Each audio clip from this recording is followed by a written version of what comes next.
and welcome back to ECS Coffee. My name is Rebecca, and today we are going to be reviewing or re-reviewing the Breville Barista Express.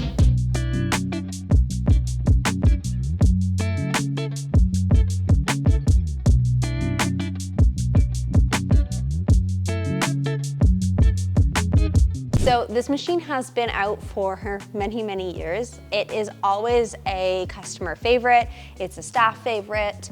It's easy to use, but today, after all that we've learned about espresso machines, and especially over the last year, how many different releases there have been and how many upgrades and innovations and how much knowledge the coffee world has gained over the last year to year and a half, I want to have a look at this machine again as if we're seeing it for the first time, as if it's a brand new release. It's just coming out. So let's get down to business with the Breville Barista Express.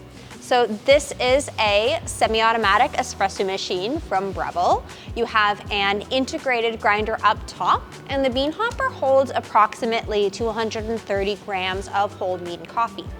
It is a completely removable bean hopper as well, which is really convenient if you put some beans in your hopper and you don't like them. You can just fully remove the bean hopper and dump out the crappy coffee that you've put in by accident. In here you can also access your burrs, and Breville has put on a secondary adjustment ring so that if your espresso is not grinding fine enough for you, which is the most common problem, that you can adjust this ring and it'll make all of the grind sizes finer. All right. This machine has a 2-liter water tank just located on the back, and it comes with a 54-millimeter portafilter. So it's a little bit smaller than the more commercial sizes, which are 58, but a little bit larger than some others, which is usually around a 51. So it's a decent size. It comes standard with the dual spouts so that you can easily pour into either one mug or into 2 small espresso cups. Breville has also started including the dosing funnel into the machines with the integrated grinder without the impress puck system. So it makes dosing out the espresso less messy. It's a real game changer, and it saves the mess on your countertop, which is fantastic. So let's have a look on the front here. You've got a bunch of different buttons to use. So we'll just kind of start over at the left and make our way over to the right. So you have your power button first, and then next, you're going to have a dial, and this is controlling the dose amount. So this is controlling how much ground espresso is going into the portafilter or how much espresso is being ground. So some people will prefer to weigh out the espresso beans before putting them into the hopper. Most people at home will just fill up the hopper all the way or halfway and use the coffee that's in there and then top it back up. This dial, there is no numbers or weight on it or anything like that, so you just kind of play around with it until you get the right amount that you need. The next button is going to be your filter size. So that is whether you're using a single or a double shot basket. So this machine does come with 4 baskets. So you get 2 double shots and 2 single shots. One of the single shots is going to be an unpressurized or single wall basket. The other one is going to be a pressurized or dual wall basket. Lost my words there.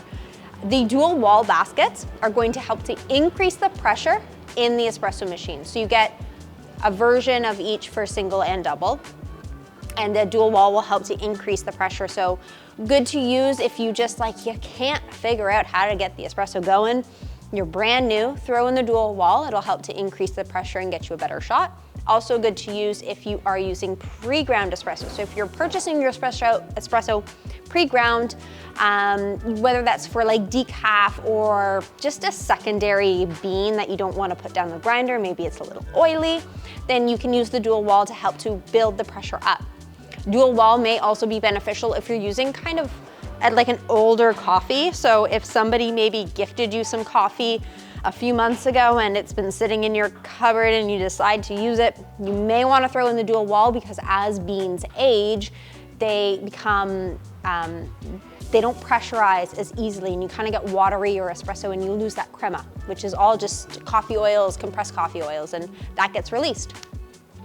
So next up, we have the pressure gauge on the front. So this is going to help us to observe how the espresso is pouring and determine whether or not we are falling within a good pressure range. So you'll notice that we have a little bit of gray area on the pressure gauge here. If your espresso is pouring and your needle's falling within that gray area, you should have good pressure. It doesn't necessarily mean your espresso is going to be perfect, but it should be drinkable. Next, we have programming. So this is how you'll access some of your settings, like setting the water hardness, setting your shot volume, and a number of other programming options that are within this machine. You don't have programmable drinks on this machine. As you notice, you have single shot, double shot. But since you have a manual steaming wand, there's no programmed beverages. You just have espresso. Single shot, double shot. So that determines how much water is coming out. So if you want like a really, really short double shot, you theoretically could press the single button and it would just taste probably kind of gross, but like really strong. You could also program one of these buttons to be a little longer. So there's a little bit of playroom there. If you're somebody that likes a really long espresso, you could program one of the buttons to pour extra long. It's up to you. We have, like I mentioned, a manual steaming wand. So this is a single hole manual steaming wand. You are able to get microphone with this machine. We do have a video on how to do that, so we can just link that down below. And you have a hot water spout just located on the front here for Americano. The dial on the side, on the right-hand side, is for your hot water and for your steam. So you turn it away from you, the machine will produce hot water. Turn it towards you, you'll start producing the steam. On the left-hand side of the machine, we have the grind size selection. So this is where you'll be adjusting the size of the grind. So if the grind is too coarse, your espresso will pour too watery. If the grind is too fine, your espresso will pour too slowly, or it may not even come out. It'll taste very bitter and burnt and yucky.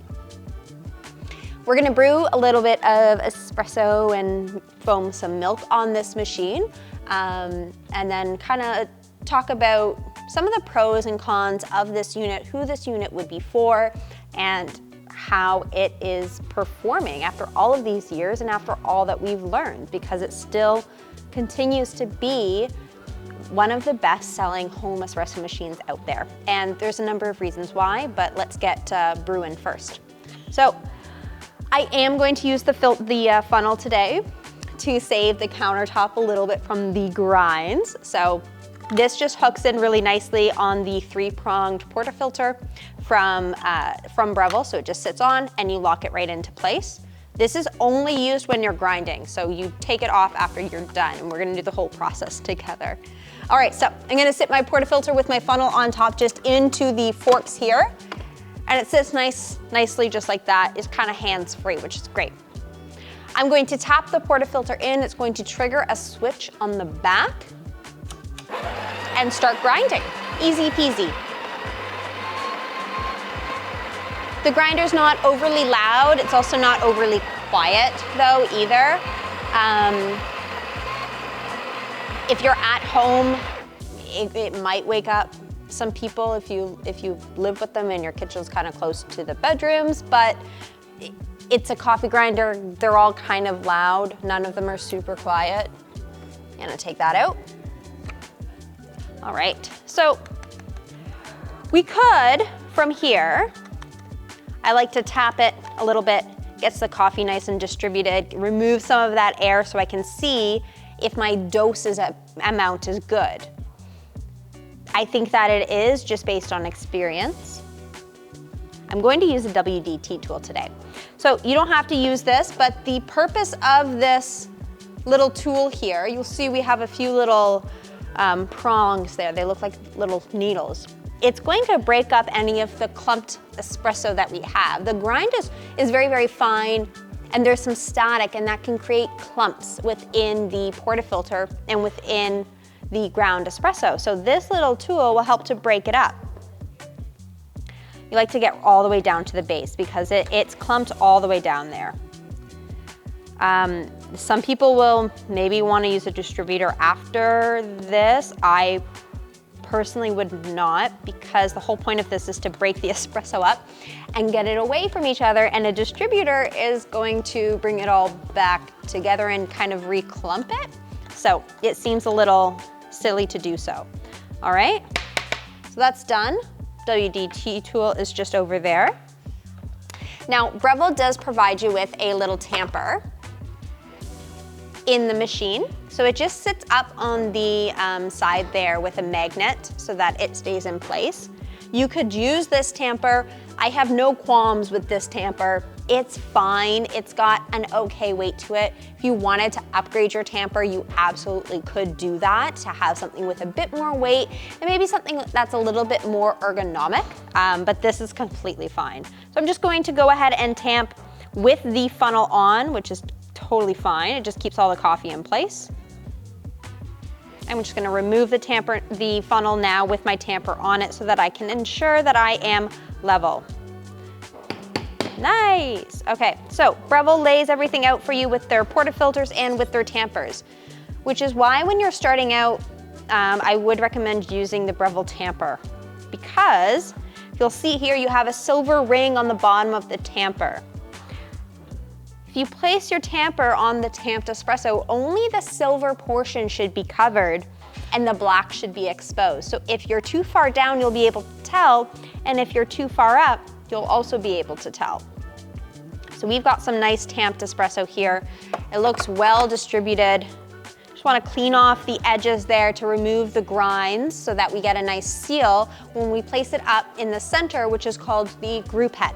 So to put it up into the group head, you just start over at the left and pull it all the way over to the right. Only as far as it'll go. Especially when you have a brand new machine, you're just using it for the first few weeks or so, the rubber gasket that is overhead, that is in the group head, is going to be really tight, and so your portafilter might not move very far. With use, that rubber gasket will loosen and you'll be able to pull the portafilter a little bit further, and it'll also just be easier to pull. Our machine is a relatively new machine as a demo unit here in the Etobicoke location. So our gasket's really tight. I've used Breville Barista Expresses before where the portafilter just moves like butter, just moves all the way over. Your machine at home will get there as well.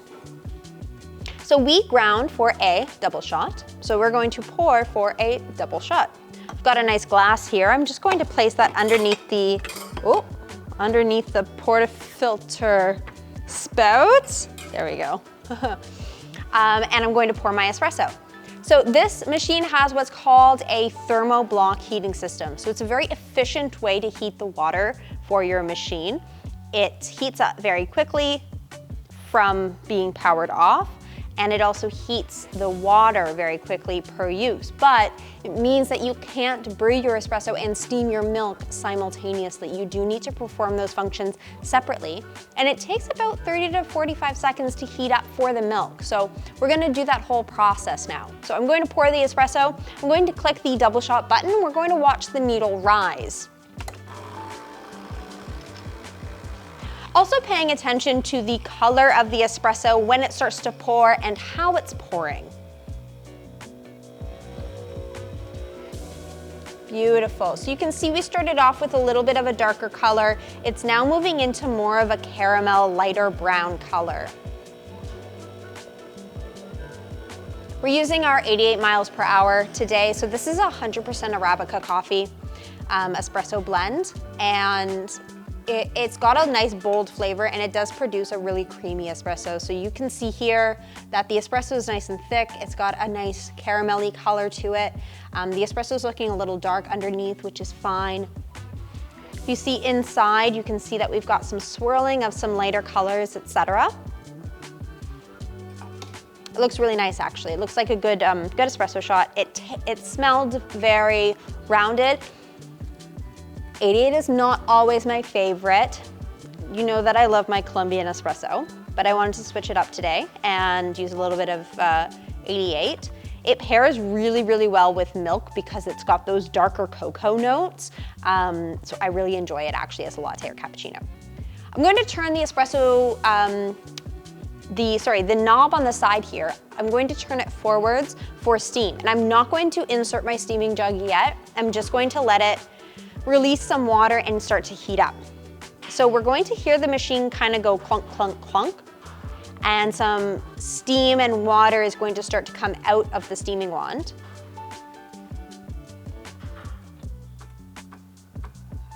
See, it takes a little bit of time.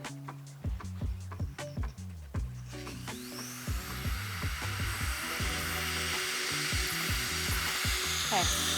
I like to let it run a little bit. It does a few different functions. It ensures that there's no clogs in the hole of the steaming wand, and it also ensures that the steam wand's ready to go. So now I'm going to start steaming.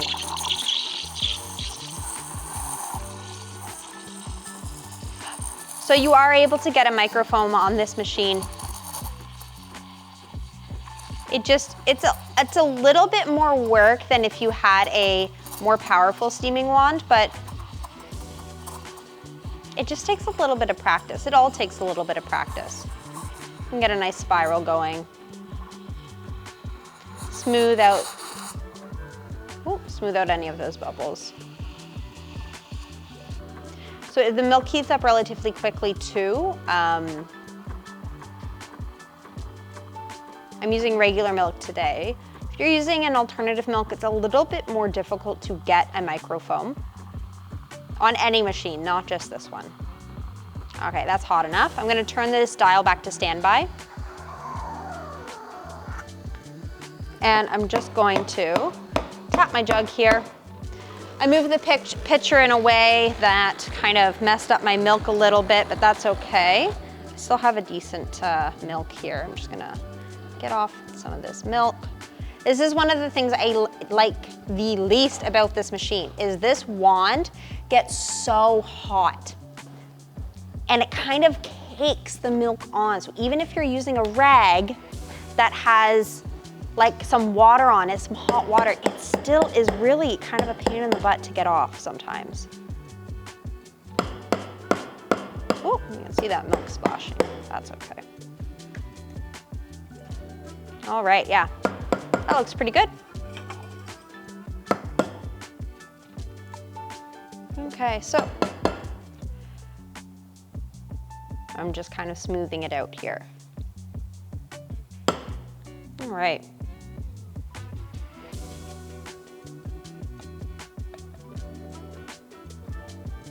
If I had steamed more milk, that could have been latte art. However, now it just kind of looks like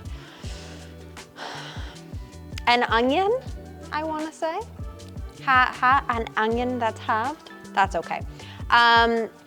The foam is very thick. That was a user error thing. However, you can get latte art from this machine. It just takes a little bit of practice. Cheers.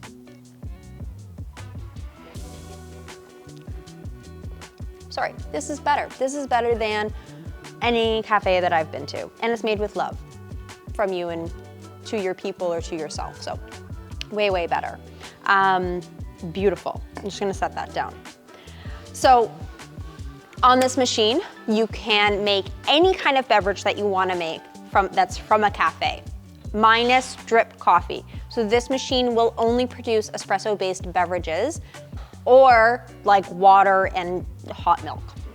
So you can't make drip coffee, but you can make an espresso Americano, flat white, cappuccino, latte, latte macchiato, flavored lattes. You could do hot chocolate, which is so fun with the creamy steamed milk. You can do a tea latte, you can do everything. It just takes a little bit more work to get there because you're doing everything yourself.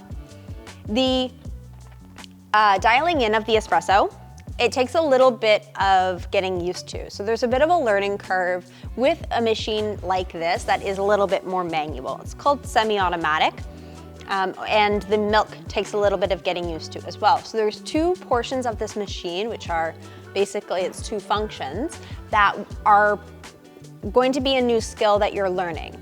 It's not hard, and I usually say you play with it for like an afternoon, and you're gonna get it. There's also a lot of videos out there like this one on YouTube or on Instagram or anywhere else that will help you to get through that first little process of setting it up. It can be a little intimidating. If you're local to us, so we are out here in Toronto in Etobicoke, right near Sherway. We also have locations in Burlington and Ancaster. So our associates at any of those locations are able to help you as well. And especially at our Etobicoke location, we do have and will be hosting classes specifically for things like this: how to dial in your espresso, how to steam milk, like just the general basics, especially for the newbies or people that maybe want to go back and refine their skills or revisit or anything else like that. So if those resources are out there for you, and a machine like this at the price point that it is at, which is $1,000 Canadian for all of this goodness, it's great. It makes it a lot easier. And you're going to get better espresso from a semi-automatic than you will from an automatic. It just requires you to be a little bit more involved. So if you don't mind that, then this is a really great option for you. Some things that I really like about this machine are the integrated grinder. I like that they added in the extra dial on the burr for you to make your grinder go finer or coarser depending on how the burrs change. Burrs wear over time. I like the pressure gauge. However, I find that people get stuck on it. I prefer to personally watch my espresso and time it. I like the steam wand. I think that you can get good milk from it. I think that it heats up fast. I think that the pressure is consistent, but I don't like that it burns the milk onto it. I really don't. It's gunky sometimes. I steamed to a relatively hot temperature, but it's still like, it was drinkable right away. So even at that temperature, it was still kind of burning my milk on it. I like the portafilter. It's a good weight. It's made of good materials. They give you all of the tools that you need. So they give you a trimming tool if you have too much coffee in it. And the portafilter also lays flat on the countertops to make dosing and tamping easier. I like the tamper. I said I have no qualms with this tamper. It's completely fine. It's better than some of the tampers you get in more expensive machines. But if you wanted to upgrade it, it would just make your process a little bit nicer. A nicer tamper just makes everything feel a little bit fancier. This machine is a good entry level for you. You can upgrade a bunch of stuff to make the espresso better, like purchasing WDT tools and funnels and distributors, even though I said I don't really think they're the greatest. You can get the upgraded tampers, you can get, like, there's bottomless portafilters. There's so much stuff that you can get to make this little bitty espresso machine, an espresso machine that you can have for years and years and years. The machine comes with a 1-year warranty through Breville, and you will need to do a couple of cleaning cycles on this machine beyond just the general cleaning of the drip tray, cleaning of the portafilter, all of that good stuff. You'll need to descale the machine, which is going to remove and prevent limescale buildup within the machine. So that's going to be adding some solution to the water tank and entering into the descaling mode. Takes around, like, I want to say around 15 minutes. And it's not difficult to do. It's a very easy process. And you'll need to do what's called a cleaning and or back flushing cycle. So it's the same process, just different names. So that is cleaning out the group head where all of the coffee oil and coffee grinds start to build up. Just removes that, keeps the machine running smoothly and keeps the espresso tasting really good. The machine's going to tell you when you need to do those functions, which is handy because then you don't have to keep track of it. It usually works out to be around every 3 to 6 months, depending on your use and water hardness, which I always recommend programming into the machine, and using filtered water if you can. So filtered water in this machine would be your best bet, on top of even using just the water filter that the machine comes with. If you are going to be using distilled water in this machine, then you need to add minerals back into it because espresso likes minerals. It hates distilled water. No matter how much you think it's good for the machine, your espresso is going to despise it and it's going to taste flat. Those flavor notes come out with the minerals, but you don't want really the bad ones, you want the good ones. So you can use things like third wave coffee water, which we carry. It's a little sachet that you can add to the distilled water, or throw in a little bit of tap water back into the machine, or filtered water, just to give it some of that mineral so your espresso tastes well-rounded. This machine is great for the beginner. It's great for the person that knows what they're doing as well. If you have been a barista in a cafe, this is still a fantastic machine for you because you can upgrade so much. We still love this machine. It's been around forever and it's still performing well. It's still a competitor against all of the new machines that have come out, and there's really not been any upgrades done to this unit. So it's still probably in my top 5 for sure. And I personally really love it and love using it. So thank you so much for watching, guys. We will see you next time. Cheers.